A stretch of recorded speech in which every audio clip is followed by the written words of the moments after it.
ہدایت کا وعدہ اپنے راستے میں جوڑ کر کیا ہے. ہر محنت کرنے والا مجاہد نہیں ہے، بلکہ مجاہد صرف وہ ہے جس کی محنت محمد صلی اللہ علیہ وسلم اور آپ کے صحابہ کے طریقے پر ہو. رواجی طریقوں سے ہدایت نہیں حاصل ہوگی، بلکہ سنت کے طریقوں سے ہدایت حاصل ہوگی، کیونکہ اتباع سنت کی اصل ہے ہدایت حاصل کرنے میں. ان تطیعوہ تہتدوا، اگر تم نبی کی اطاعت پر ہو تو ہدایت پر ہو. جو جتنا اتباع سنت پر ہوگا اللہ تعالیٰ کی طرف سے اتنی ہدایت پائے گا. اس لیے ہمیں اپنی محنت کو صحابہ کے طریقے پر لانا ہے. صحابہ کرام کا معمول یہ تھا کہ وہ تربیت اور ہدایت کے لیے مسجد سے جڑے ہوئے تھے. ہر امتی کو ہدایت اور تربیت کے لیے مسجد سے جوڑا گیا تھا. مسجد ہی وہ جگہ تھی جہاں سے ایمان اور علم حاصل کیا جاتا تھا. امت کی بے دینی اور جہالت کا اصل سبب یہ ہے کہ امت کا اللہ کے گھر سے تعلق کمزور ہو گیا ہے. صرف نماز کے لیے آ جانا، یہ دو دورے رسالت میں اور دورے خلافت منافقین بھی نماز کے لیے آ جایا کرتے تھے. وہ بھی سمجھتے تھے کہ نماز تو مسجد میں ہی پڑھنی ہے. لیکن میرے دوستوں، اس سے بڑھ کر مسجد کے اعمال، جس میں سے علم حاصل کرنا اور ایمان کو تقویت دینا اور اللہ کے تعلق کا پیدا ہونا، یہ اصل مسجد میں وقت گزارنے سے ہے. حضور اکرم صلی اللہ علیہ وسلم نئے آنے والوں کو مسجد میں رکھتے اور ہمارے مسجد ان کے دلوں کو اسلام کے لیے نرم کر دیا کرتے تھے. اور بلکہ صحیح حدیث میں ہے کہ جو مسجد سے محبت رکھتا ہے اللہ رب العزت اس سے محبت رکھتے ہیں. اور اللہ تعالیٰ مسجد میں آنے والے سے اس سے بھی زیادہ مل کر خوش ہوتے ہیں جتنا کوئی دوست سے مدت کے بعد مل کر خوش ہوتا ہے. اس لیے میرے دوست عزیزوں، ہمارے گشت اور ہماری ملاقاتوں کا اصل مقصد ہے امت کو گشتوں کے ذریعے غفلتوں کے، گناہوں کے، گھروں کے، ہوٹلوں کے، بازاروں کے ماحول سے نکالنا. یہ ہمارے گشت کا مقصد ہے، کیونکہ یہ طلب اپنے ماحول سے نہیں نکلیں گے اس وقت تک اپنے ماحول کی ضرورتوں کا اندازہ نہیں ہوگا.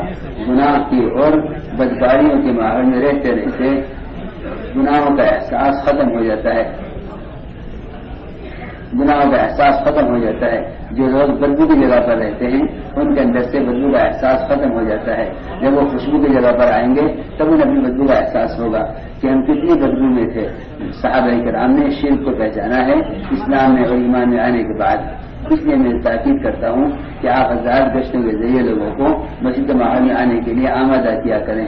اس لیے کہ جو مسجد کی طرف چل کر آ رہا ہے وہ اللہ کی طرف چل کر آ رہا ہے، اور جو اللہ کی طرف آ رہا ہے اللہ تعالیٰ کی طرف دوڑ کر آ رہے ہیں. سب سے زیادہ اللہ کی رحمت کو امت کی متوجہ کرنے کا بنیادی عمل یہ ہے کہ ہم دعوت دے کر ہر ایمان والے کو مسجد کے ماحول میں آنے پر آمادہ کریں. جو آنے سے ضرور کرے اس سے وہاں ضرور بات کرو اور ضرور دعوت دو، اور اس سے مسجد کے یہ فائدے وقت کا مطالبہ کر لو کہ آپ مسجد کو کون سا وقت دیں گے. اس طرح ہماری مسجدیں اعمال سے آباد رہیں گی تو اللہ رب العزت وہ عذاب ہٹا دیں گے جو عذاب اللہ کے یہاں سے آنا طے ہو چکا ہے. میرے دوستوں بزرگ عزیزوں، اس وقت امت سیلابوں میں، زلزلوں میں، مقدموں میں، بیماریوں میں، طرح طرح کی مشکلات پھنسی ہوئی ہے.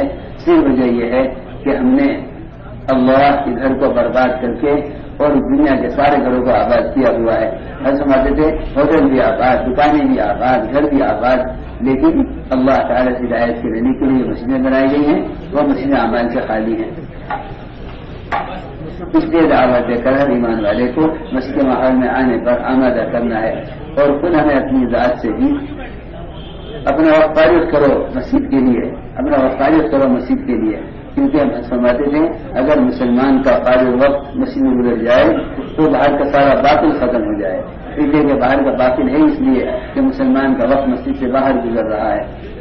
ہم جدھر واپس جا رہے ہیں ایسے طے کر کے جائیں کہ اپنی مسجدوں کو انشاءاللہ ملاقاتوں کے دوران عمل سے خالی نہیں چھوڑیں گے، بلکہ مسجد میں ہمارے دعوت قائم کرتے ہوئے ہر ایمان والوں کو دعوت دے کر مسجد کے ماحول میں آنے پر آمادہ کرنا ہے. اس لیے کہ اللہ کے تعلق کے پیدا ہونے کی اصل جگہ مسجد ہے. جو مسجد میں آ جائیں ان سے مسجد میں لا کر بات کی جائے، ان سے اس وقت تقریر ادا کرایا جائے. کپڑا نہ ہو پاک تو کپڑا پاک پہناؤ، ان کو غسل کی حاجت ہو تو ان کو غسل کروا دو. اللہ تعالیٰ اس ادا سے بہت خوش ہوں گے. ایک بندے کو اللہ سے ملوا دینا اس سے بڑھ کر اللہ کے قرب کا کوئی اور ذریعہ نہیں ہے. ہماری آسا فرماتے تھے اللہ کے قرب کا اس سے بڑھ کر کوئی ذریعہ نہیں کہ اللہ کے بندوں کو اللہ سے ملا دیا جائے. اس لیے میرے دوست عزیز واپس جا رہے ہیں انشاءاللہ سب طے کر کے جائیں کہ اپنی مسجدوں کو ہمارے مسجد سے آباد رکھتے ہوئے ایک امتی کو ان عملوں میں لا کر جوڑیں گے. جتنی جماعتیں آج اللہ کے راستے میں نکل رہی ہیں یہ ساری جماعتیں طے کر کے جائیں کہ ہر مسجد میں جا کر وہاں 5 اعمال بھی قائم کریں گے اور وہاں سے نفع جماعتیں بھی اللہ کے راستے میں نکالیں گے اور وہاں کے لوگوں کو ساتھ لے کر انہیں مسجد کی آبادی کا عمل کر کے دکھائیں گے کریں گے انشاءاللہ تمام مانگو اللہ سے.